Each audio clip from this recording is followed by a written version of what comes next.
नमस्कार, मैं हूं राजेंद्र देव और आप देख रहे हैं अपना फेवरेट शो राजनीति।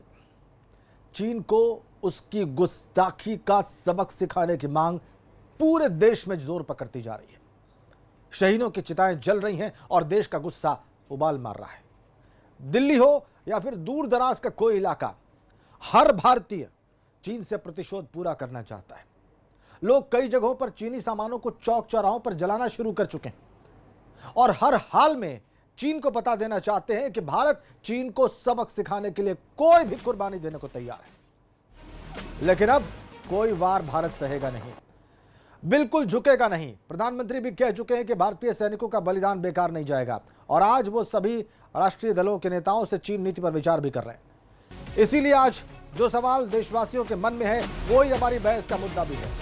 सवाल यह है कि क्या चीन के संपूर्ण बहिष्कार का वक्त आ गया है, चाहे वो कूटनैतिक हो या आर्थिक। और आज इसी सवाल पर बात करने के लिए क्या चीन का संपूर्ण बहिष्कार होना चाहिए, कूटनैतिक और आर्थिक, इसी विषय पर चर्चा करने के लिए हमारे साथ जुड़ गए हैं भारतीय जनता पार्टी के प्रवक्ता आलोक अवस्थी, समाजवादी पार्टी के एमएलसी डॉक्टर राजपाल कश्यप, कांग्रेस नेता रोशनी कुशल, बीएसपी समर्थक प्रोफेसर सतीश प्रकाश और रक्षा विशेषज्ञ रिटायर्ड कर्नल तेजिंदर पाल त्यागी साहब। आप सभी का बहुत स्वागत एबीपी गंगा की इस चर्चा में और हमारे इस खास कार्यक्रम राजनीति में। और इससे पहले कि मैं बात की शुरुआत करूं, आपको कुछ फैक्ट्स और फिगर्स दिखा देते हैं। जाहिर सी बात है, आप सोच रहे होंगे कि अगर आर्थिक बहिष्कार किया जाए तो उसकी कीमत क्या होगी। ये देखिए आपकी स्क्रीन पर, चीन से ये चीजें, इलेक्ट्रॉनिक सामान आयात करता है भारत। पिछले 6 महीने का आंकड़ा हमने आपकी स्क्रीन पर रखा है। 18,117 मिलियन डॉलर का इलेक्ट्रॉनिक सामान, 7,530 कार्बनिक रसायन मिलियन डॉलर के, 1,892 मिलियन डॉलर के उर्वरक, परमाणु रिएक्टर्स 12,780 मिलियन डॉलर के, 2,580 मिलियन डॉलर का प्लास्टिक का सामान और 1,544 मिलियन डॉलर का लोहा और इस्पात। ये पिछले 6 महीने में भारत ने चीन से आयात किया है। भारत ने क्या एक्सपोर्ट किया चीन को 6 महीने में, वो आप देखिए। 16,752 मिलियन डॉलर का सामान पिछले 6 महीने में, यानी कि फरवरी के महीने 2020 तक भारत ने निर्यात किया है। और चीन को निर्यात किया इसमें देखिए 2,91,651 मिलियन डॉलर का सामान। 5.3% हिस्सा भारत के निर्यात का चीन को गया है।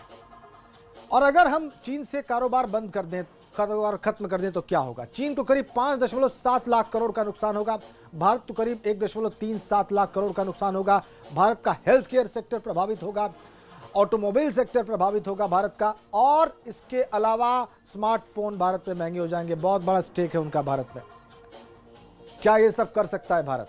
तत्काल कर सकता है, वक्त लेके कर सकता है। क्या भारत कूटनैतिक मोर्चे पर भी चीन से सारे रिश्ते तोड़ सकता है और चीन को अंतर्राष्ट्रीय स्तर पर घेर सकता है? आइए चर्चा की शुरुआत करते हैं।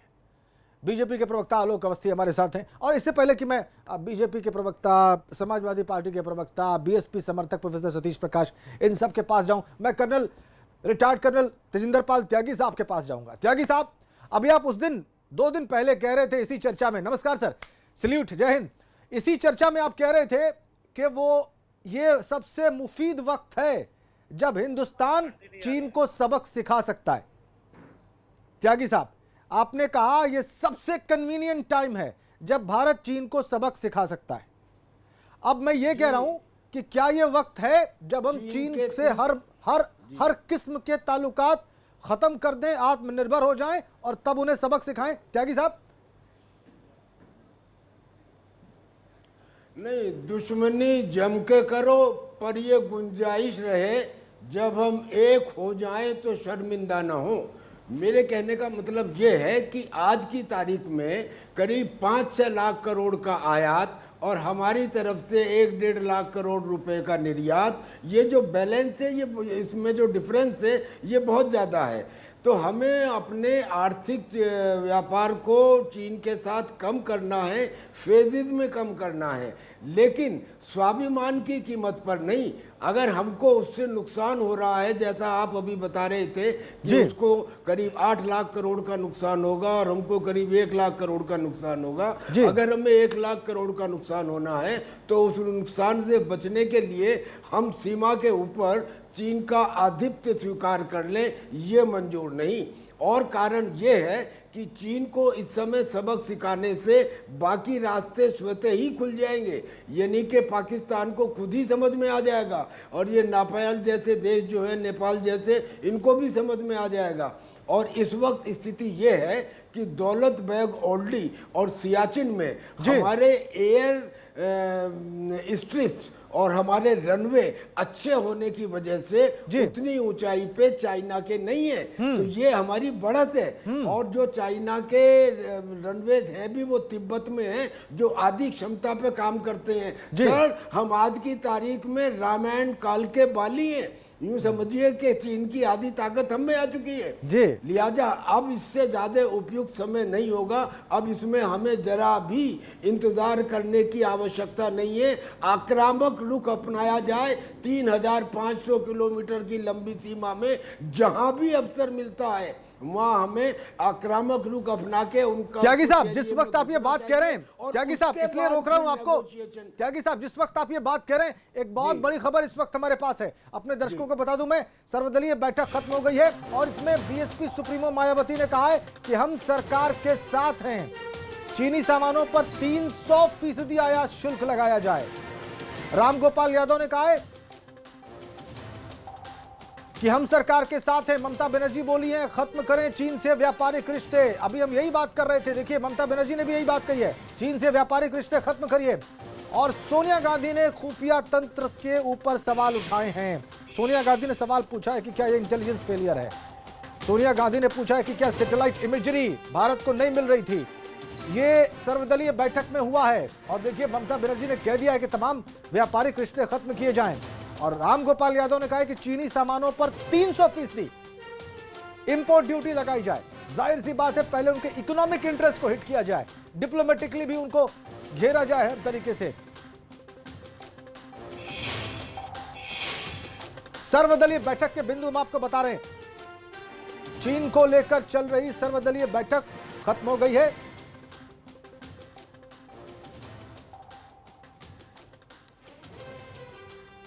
देखिए सरकार के पास सजेशंस आ गए। आलोक अवस्थी जी बीजेपी के प्रवक्ता हैं। आलोक जी देखिए, तेंद्रपाल त्यागी साहब अभी कह रहे थे कि स्वाभिमान की कीमत पर कुछ नहीं।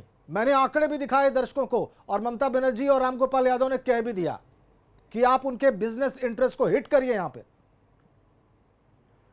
निश्चित बात है राजेंद्र जी, पूरा देश का इसमें खून खौल रहा है, लेकिन हमारे बहादुर सैनिकों पे हमें गर्व भी है।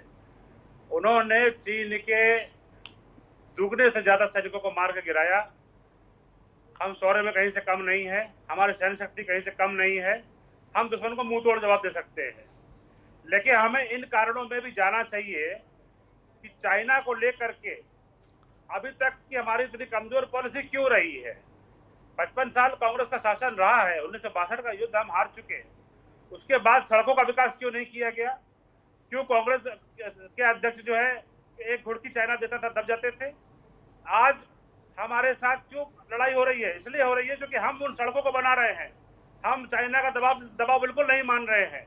हमारे सैनिक डोकलाम के अंदर उनको इसके पहले भी जो ढकेल के पीछे कर चुके हैं। और निश्चित बात आप मान के चलिए, ये कमजोर प्रदर्शन था। आपको देखना होगा इसके पहले 2008 में, अगर मैं अवस्थी जी, अगर मैं आपकी बात मान लूं एज इट इज कि पहले कमजोर प्रदर्शन था, वैसे तो ये आपको कंटेस्ट करेंगे विपक्षी दल, लेकिन मैं मान लेता हूं कि ऐसा हुआ, तो अभी भी क्या हो रहा है? 14 में हुआ, 17 में हुआ, 20 में हो रहा है। और आपके हमारे फौजी जो है कैप्टिव करके रखे थे। कल विदेश मंत्रालय ने कहा कि नहीं, कोई हमारा फौजी उनके पास नहीं है, बाद में 10 रिलीज कर दिए। ये हुआ है कि नहीं हुआ? सीधी सी बात ये, आपने देखा होगा, भारत ने अपनी सामरिक क्षमता बॉर्डर पे बढ़ाई है। हमने नए एयरपोर्ट बनाए हैं वहां पे, जहां पे हमारे हरक्यूलिस भी ये उतरे हैं वहां पे विमान हमारे जो हमारे पास इस समय। हम सड़कें बढ़ा करके एलएसी के पास तक ले जा रहे हैं, जिसकी वजह से उसको मिर्ची लगी हुई है। हमने अरुणाचल पे उसका दबाव नहीं माना है। हमने कई जगहों पर चाइना के दबाव में नहीं आए, चाइना को हम बराबर टक्कर दे रहे हैं। इसके पहले की जो सरकारें थी, ये उनकी कमजोरी के कारण हमारे पास इंफ्रास्ट्रक्चर मजबूत नहीं था। आज इस तरीके से एलएसी तक कांग्रेस चाइना की सड़कें बनी हुई हैं, उनके सैनिक गाड़ियों से पहुंचते हैं और हमारे सैनिकों को चल करके जाना पड़ता है। ये बड़ी विडंबना है। अरे अवस्थी जी छोड़िए, अब जाने दीजिए, वो गए सत्ता से बाहर, वो गए सत्ता से बाहर, वो अब नई पॉलिसी बना रहे हैं। वो अपने अस्तित्व के लिए संघर्ष कर रहे हैं। उनको हो सकता है मेरी बात बुरी लगे अवस्थी जी, लेकिन अपने निम्नतम स्तर पर है। कांग्रेस कम्युनिस्ट पार्टी की से कांग्रेस के अध्यक्ष और महामंत्री ने समझौता किया जाकर के 2008 में। इनको बताना चाहिए कि चाइना से क्या संबंध है कांग्रेस के, कौन सी ट्रीटी। अच्छा, अभी अवस्थी जी बताइए भाजपा वालों से, अभी अवस्थी जी अभी देश को बताइए, अभी देश को ये बताइए कि आप बताइए इस वक्त का शासन क्या ये साहस करेगा, कांग्रेस की कमी क्या निकाल रहे हैं? क्या क्या क्या इकोनॉमिकली जो ब्लॉकेज हो सकता है चीन का, उसके लिए हम तैयार हैं बिल्कुल? क्या डिप्लोमेटिकली हम सारे रिश्ते खत्म करने के लिए भी तैयार हैं कि नहीं है अवस्थी जी? देखिए, लड़ाई लड़ने के बहुत सारे तरीके होते हैं और आजकल ज्यादातर लड़ाई आर्थिक रूप से लड़ी जाती है। आपने देखा है संचार मंत्रालय के टेंडर निरस्त कर दिए गए, रेलवे के उनके टेंडर निरस्त कर दिए गए। आज जो सारे विपक्षी दलों को बुला करके जो भी उनके बीच से सलाह निकलेगी, सरकार उसके हिसाब से एक रणनीति बनाएगी और उनको विश्व में इस समय चाइना को अकेला करेगी और चाइना के व्यापारिक हितों पर चोट पहुंचाएगी। ये बात निश्चित बात मान करिए। ठीक, हमने पहले भी कहा है, इसके पहले भी पाकिस्तान ने 2 बार हमारे ऊपर अटैक किया, हमने बदला लिया उसके यहाँ घुस करके। ठीक, और प्रधानमंत्री ने कहा है कि हमारे सैनिकों का बलिदान खाली नहीं जाएगा। बिल्कुल, ये बात प्रधानमंत्री ने कही है। रोशनी कुशल कांग्रेस की नेता आपको रिस्पॉन्ड करना चाह रही है। रोशनी जी, मैं वही पूछना चाहती हूँ कि जो भाजपा वाले कांग्रेस पे उंगली उठा रहे हैं, 6 साल से भाजपा की सरकार है और कई बार हमारे प्रधानमंत्री चाइना जा चुके हैं और बता रहे थे कि चाइना के जी जिनपिंग उनके फ्रेंड बन चुके हैं। ये होती है दोस्ती, ये दोस्ती का फायदा उठा रहा है जी जिनपिंग। वो हमारे देश के जवानों पे इस तरीके से वार कर रहा है और हर दिन जवान मर रहे हैं बॉर्डर पे। हमारे देश के जवान खतरे में हैं। इसके प्रधानमंत्री कई देशों में जाएंगे, देश के हितों की रक्षा के लिए कई देशों में जाएंगे। लेकिन कांग्रेस के अध्यक्ष सोनिया गांधी और राहुल गांधी किस हैसियत से चाइना में गए थे? तो पता ही नहीं चला कि कितने लोग मरे हैं और आज पता चल रहा है कि 10 लोग रिहा हुए हैं। कांग्रेस के अध्यक्ष और महासचिव 10 लोग रिहा हुए तो इसके पहले कितने लोग क्या समझौता अभी तक कैद हैं? देश को कहां पर इसका तो अंदाजा भी नहीं लगाया जा सकता।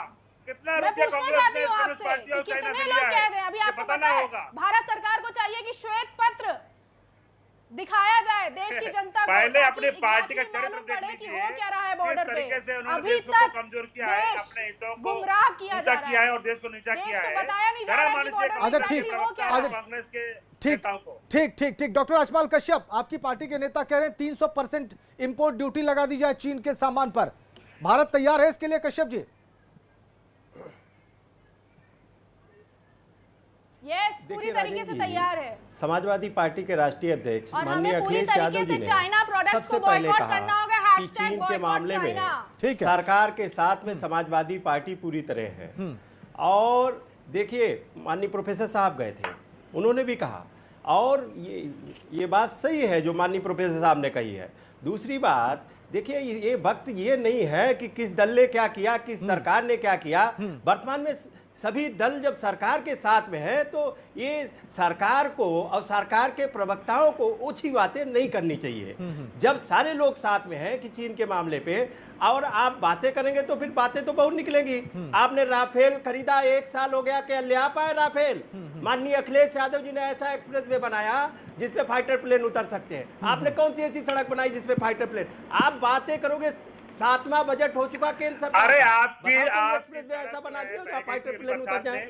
और देखिए माननीय नेताजी, अरे आपकी बारी है, आलोक जी बता दें। अच्छा ठीक है, राजपाल कश्यप सिर्फ देश में कितनी बार आगाह कर चुके और संसद में कितनी बार आगाह कर चुके, लेकिन क्या ये लोग तो रोशनी जी 1 मिनट, रोशनी 1 सेकंड देते डॉक्टर कश्यप को। जब देश में संकट आता है और जी जब देश में राजेंद्र जी संकट आता है तो तब इनको जब याद आता है कि रक्षा में ये करना चाहिए, वो करना चाहिए, घोषणाएं करते हैं। हाँ। लेकिन क्या एक भी चीज खरीद के ले आ पाए? कौन सी सड़क बना दी, कौन सा फाइटर प्लेन खरीद लाए? राफेल के लिए कितना बवाल हुआ, आज तक नहीं आ पाया।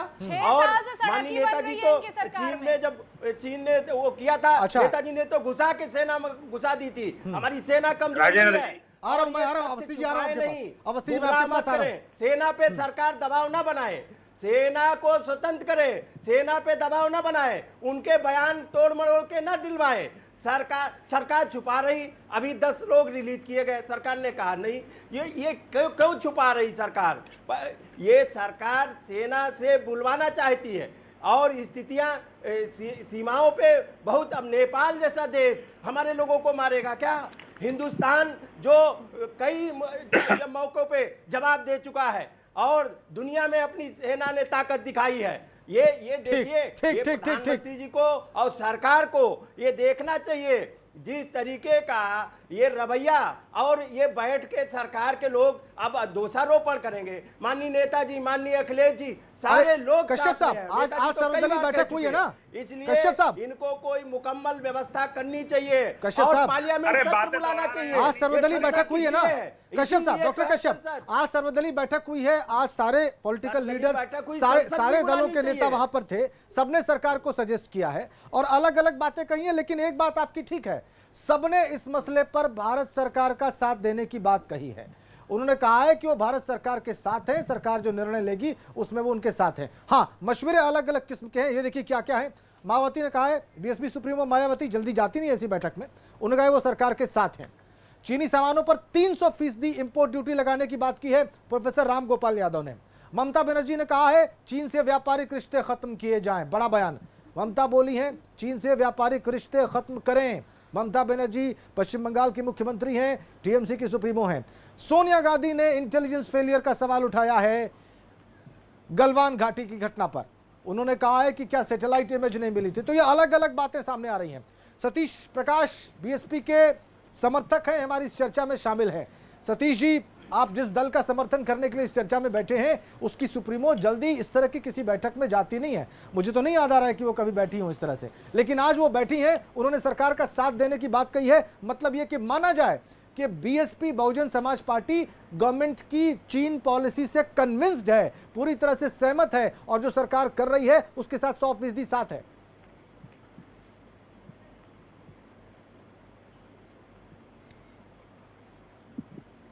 चलिए हम सतीश प्रकाश जी से बात करेंगे किन्हीं कारणों से। आलोक जी, आलोक अवस्थी जी, देखिए अलग अलग दलों की अलग अलग राय आ रही है और बहुत अच्छी बात है। कुछ लोगों ने यह भी कहा है कि सर्वदलीय बैठक पहले होनी चाहिए थी, चूंकि यह राष्ट्रीय नीति बन रही है चीन के खिलाफ। अभी जो ये तमाम मशवरे आ रहे हैं, इन सबको आप स्वीकार करेंगे? देखिए राजेंद्र जी, प्रधानमंत्री मोदी देश के नेता हैं, पूरी देश की जनता ने उनको चुना है और उनको सरकार चलाने के लिए पूरा मत दिया है और वो मजबूती से पिछले 5 साल सरकार चलाई है। उसी के काम के आधार पे हमको वोट मिला और हमको फिर से पहले से ज्यादा मैंडेट लेकर के हम आए हैं। हम देश के हितों से कभी समझौता नहीं करेंगे। देश को मजबूत करने के लिए जो भी कार्रवाई होगी वो हम करेंगे। हम विपक्ष को भी साथ लेकर के चलेंगे। हमने कभी नहीं कहा विपक्ष को हम अलग रखेंगे। लेकिन कांग्रेस के नेताओं के जो बयान आते हैं कि प्रधानमंत्री कहाँ छुपे हैं, बाहर निकल आइए, और कोई कहता है कि जो है डोकलाम में चले जाते हैं, चाइना के कैंप में जाके बैठ जाते हैं। सिर्फ यही निवेदन कर रही है सरकार से। बेनकाब हुआ है। सर्जिकल स्ट्राइक पे भी सबूत मांग रहे थे वो। आज चाइना पे जो हम लड़ाई लड़ रहे हैं और चाइना के साथ हम जो कार्रवाई कर रहे हैं, अच्छा, उस पर भी वो सबूत मांग रहे हैं हमारे। आलोक जी, सोनिया गांधी ने कहा इस बैठक में सवाल पूछा है कि गलवान घाटी में चीनी फौज अंदर आ गई, निहत्थे गए क्यों? हाँ ठीक है रोशनी, मैं सवाल पूछ रहा हूँ।